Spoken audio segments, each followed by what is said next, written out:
Hi, welcome back to today's episode of JNO Network Open Live. I'm Seth Truger, Digital Media Editor for JNO Network Open. And I'm Mike Berkowitz. I'm Electronic Editor for JAMA and the JAMA Network. Great. So our first paper today is the rate of fentanyl positivity among urine drug test results positive for cocaine or methamphetamine by Dr. LaRue and colleagues, which includes colleague Bob Twillman, who's joining us today. Thanks for joining us, Bob.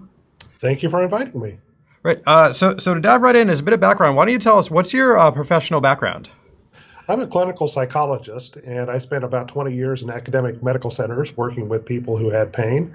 And then for the last 8 years or so, I've been focused primarily in pain management policy, which means that I've also been focused on opioid policy. For methamphetamine or cocaine and fentanyl, and how much there is either some sort of co-ingestion or test positivity for fentanyl. So why don't you tell us what you did in the paper? Sure. So we had noticed that there's been a sharp increase in the number of overdose deaths related to cocaine and methamphetamine. And by the time we get the final numbers for 2018, in fact, there will be more people dying of overdoses involving cocaine than overdoses involving either heroin or prescription opioids. And the methamphetamine numbers coming up so rapidly that they'll pass those also in the next couple of years.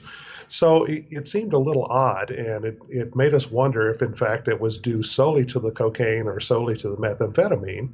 And so one theory we had was that perhaps it was a concomitant use of those stimulants with an opioid.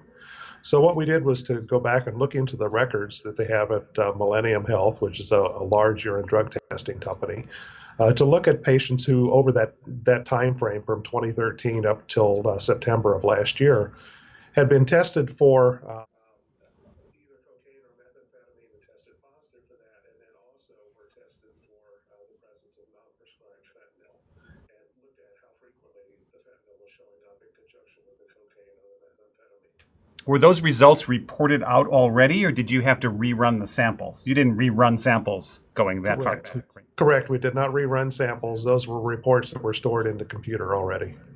Okay. And also, just to clarify or to specify, these aren't urine drug screens like the common screens that we get in the emergency department for patients who are going to be going to psychiatric facilities. These are the specific, which is the liquid chromatography mass spec tests that are like the very accurate send-out tests, not the stuff that we make fun of on Twitter all the time. That's correct. Yeah, they're the definitive tests that have to be sent out to a lab and really high quality testing. Typically the ones that are done after a screen is positive, right? Yep. Okay. Yeah, or I guess the way you described it, if there was a clinical concern that there was test positive, that there was some sort of drug use, basically, not the kind of urine drug screen that we do because I can't get a patient into a state health facility without it, and I'm not going to win it, that day at the patient level. Yes, exactly. And I'm a general internist, and typically these are done as, or were done as part of these contracts with patients. Mm-hmm. Who characteristically physicians weren't sure whether the patients really needed the doses that they seemed to be asking for or something of that sort. So there were contracts in a lot of primary care clinics at the time that led to these screens and then these more extensive tests to make sure that the drugs were being used as the physicians intended. Yeah, and the main findings that we can see them in the figure are pretty impressive. The cocaine positivity went from about 0.9% in 2013, the fentanyl positivity, the whole thing? Okay. So we lost Dr. Twillman. We're going to try to get him back, but we'll keep talking in the meantime. Yeah. So in 2013, in patients who tested positive for cocaine, 0.9% tested positive for fentanyl and methamphetamine. It was the same 0.9% in 2013. In 2018, the cocaine positive tests had 17.6% fentanyl positivity, and the methamphetamine test had also risen, not as much, but to about 8%. So basically, a lot of co-ingestion. And the question is whether that intentional or is that contaminated supply? Right. And I just assume, and we'll see if we can get Dr. Twillman back, that that's not necessarily intentional because these non-prescribed fentanyl is much more powerful, or potent a drug, and people obviously are overdosing at higher levels with lower doses. So I can't imagine people were kind of after this drug, that it was really a contamination of the drug supply. Yeah, or I think if some fraction of it was intentional co-ingestion, it was probably co-ingestion of an opioid in general that was contaminated with fentanyl. Heroin contaminated with fentanyl, not fentanyl per se. Right. Okay. Fair enough. And okay. Yeah. Sorry, Bob, can you hear us? Sorry about that. Some technical problems on our side. the dangers of live broadcasting. Oh no. Okay, we Oh. have you back.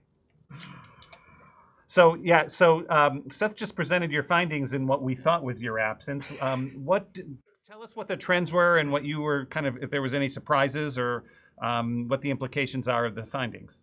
Well, I think the biggest surprise to me was the magnitude of the increase that, particularly with the cocaine, the percentage of people positive for fentanyl increased from something like 0.9% to something like 18% over the course of just a little less than 5 years, actually. It's an 1,850% or 1,890% increase, which is just shocking. But also the numbers coming up so rapidly with the methamphetamine population too. So it really does indicate that it seems to be a lot more concomitant use of fentanyl along with those stimulants over the past 5 years, to the point where it's getting to be really a fairly common occurrence. And I think that may help explain why we're seeing so many overdose deaths that involve the cocaine and the methamphetamine. That it's not just those substances themselves that are causing that. So I think that tells clinicians and users that they need to beware. If they're not doing that intentionally, they need to be aware that that's a possibility. And if they are doing that intentionally, then somebody needs to talk about harm reduction techniques that would prevent that from happening, prevent that from causing an overdose. And we were just saying, kind of while we were trying to get connected to you, we assume that most of this is unintentional use. Is that a fair assumption, or is there reasons to think that this is intentional kind of co-ingestion? I think we don't really know the answer to that. I think there are three possibilities. One is that it's accidental contamination as the drug cartels put together these packages of drugs. I think given the rate at which that's happening, it's unlikely that that's the explanation for it. There's some thought that the drugs are actually intentionally combined by the people who are selling them, with the intent perhaps of causing people to be dependent on both an opioid and a stimulant, and thereby increasing the market. However, the folks who've really looked at this and looked at the frequency with which drugs seized on the street test positive for both find that that's really a rare occurrence.